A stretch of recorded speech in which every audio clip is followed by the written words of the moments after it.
فکر کن عضو هیئت منصفه یه دادگاهی که توش یه عالم مدارک رو میشه که متهم با مقتول خصومت شخصی داشته و ازش یک سری کینه هایی به دل داشته، اما هیچ مدرکی دادستان ارائه نمیده که شب قتل متهم اونجا بوده یا اصلا در نزدیکی محل قتل حضور داشته و در کمال تعجب همه اعضای هیئت منصفه حکم به گناهکار بودن متهم بدن.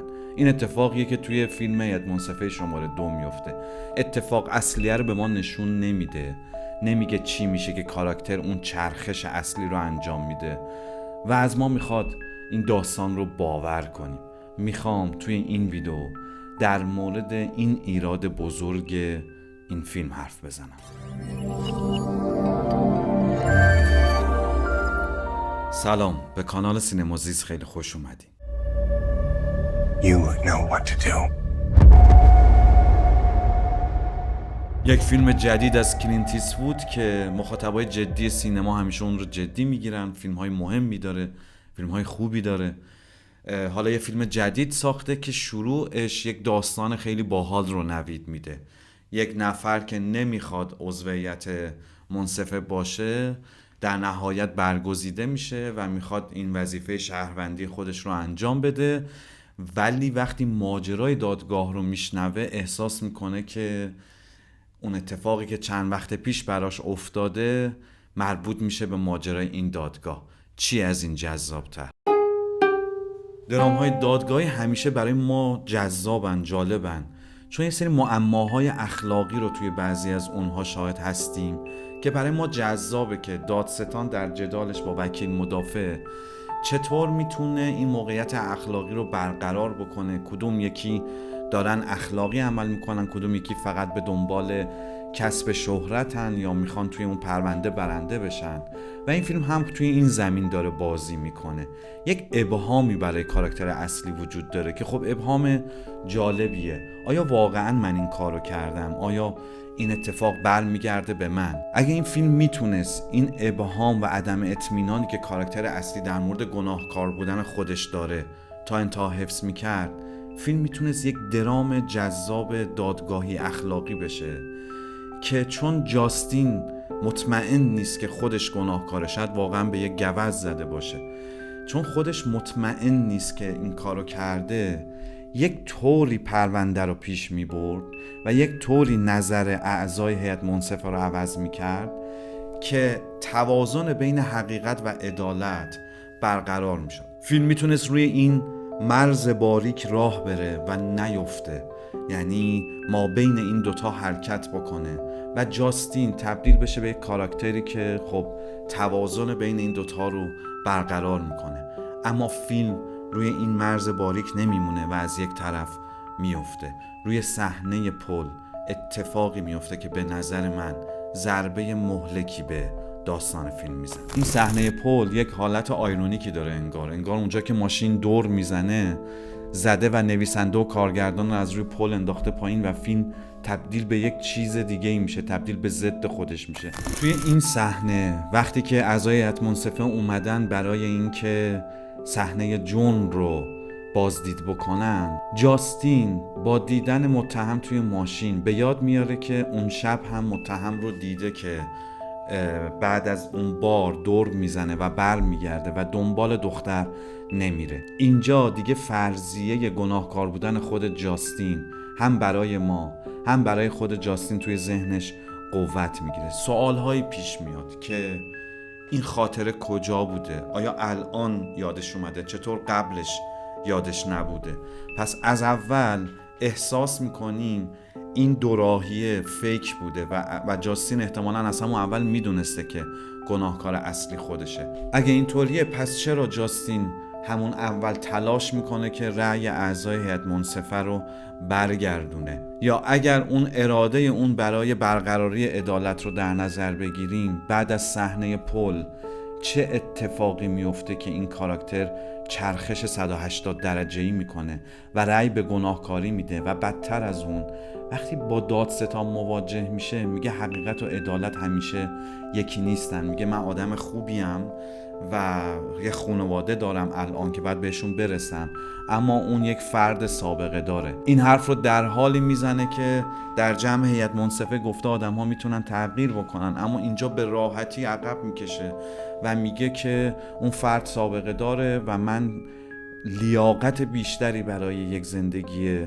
سالم بیرون از زندان دارم، در حالی که اون ور ماجرا حبس ابد گرفته. فیلم اصل ماجرا رو به ما نشون نمیده، یعنی نمیگه از فاصله اون پل تا زمان اعلام رأی نهایی چه اتفاقی داره میفته که جاستین اینطور تغییر میکنه. جای مهمی از درام از نظر ما مخفی شده تا فیلم بتونه به راحتی شعارش رو بده. اون شعار چیه؟